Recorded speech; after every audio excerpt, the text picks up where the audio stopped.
বৰপাৰা নৱজ্যোতি ক্লাবৰ উদ্যোগত এইবাৰো অইন বছৰৰ দৰে উদযাপন কৰিবলৈ লোৱা হৈছে ভৱানী প্ৰসাদ চৌধুৰী নাট সমাৰোহ। তিনিদিনীয়াকৈ সমাৰোহখন উদযাপন কৰা হ'ব আৰু ইয়াত 8খনকৈ নাটক মঞ্চস্থ কৰা হ'ব।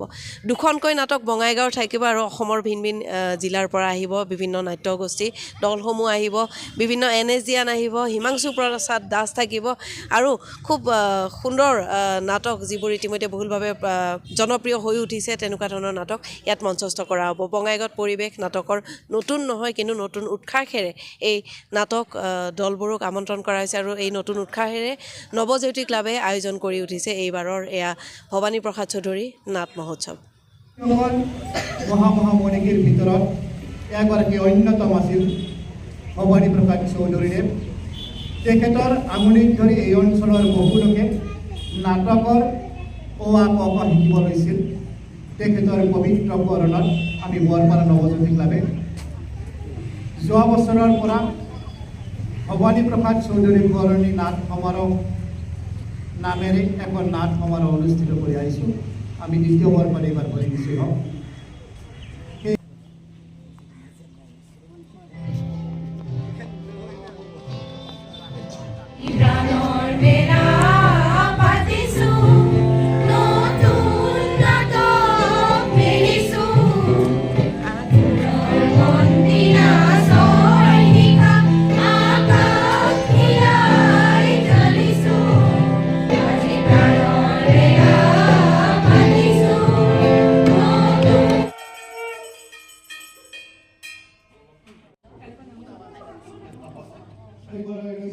সেইসকলৰ ভিতৰত স্বৰ্গীয় মহেন্দ্ৰ চন্দ্ৰ পাঠকদেৱ তেখেতে পেশাত এগৰাকী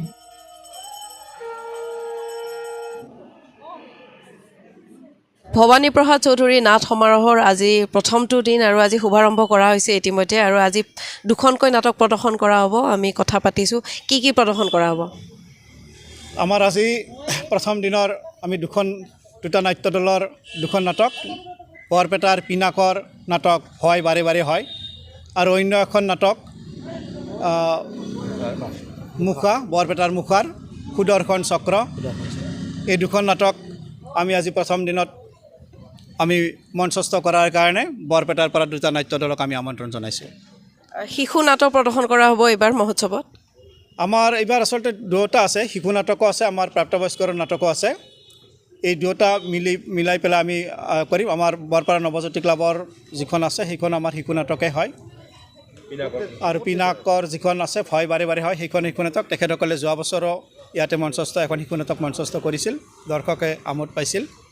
সেইকাৰণে এইবাৰ তেখেতসকলক আমি আমন্ত্ৰণ জনাইছোঁ। উল্লেখযোগ্য যে ইয়াত এইবাৰ NSDN আহিছে বহুকেইজন NSDN এইবাৰ এই নাটকতো অংশগ্ৰহণ কৰিছে। ক'ৰ পৰা আহিব, কোন বৰ্তমান অসমৰ একেবাৰে চৰ্চিত নাম হিমাংশু প্ৰসাদ দাস।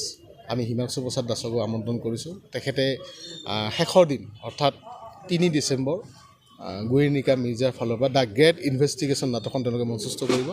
তাৰ উপৰি আদিংগিৰি অভিজ্ঞা নামৰ মানৱেন্দ্ৰ ৰহান চৌধুৰী তেখেতৰ NSDN তেখেতৰ মঞ্চস্থ কৰিব গান্ধী ভাৰ্চেছ গডছে অহা 2 তাৰিখ।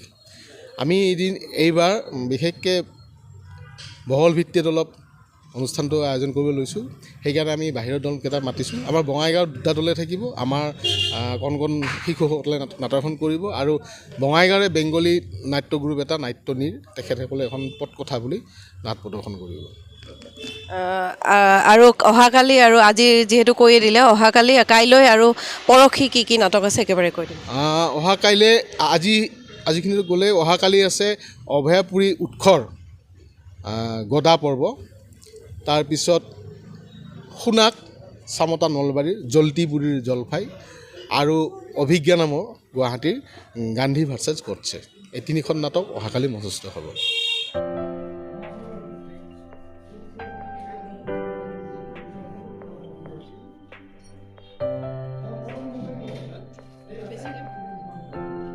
বঙাইগাঁও আৰু নাটক লাহে লাহে আৰু বাঢ়ি আহি আছে, নতুন প্ৰজন্ময়ো আঁকোৱালি লৈছে আৰু এয়া খুব শুভ লক্ষণ যে 3 দিনীয়াকৈ প্ৰতিবাৰে আয়োজন কৰা হৈ আছে।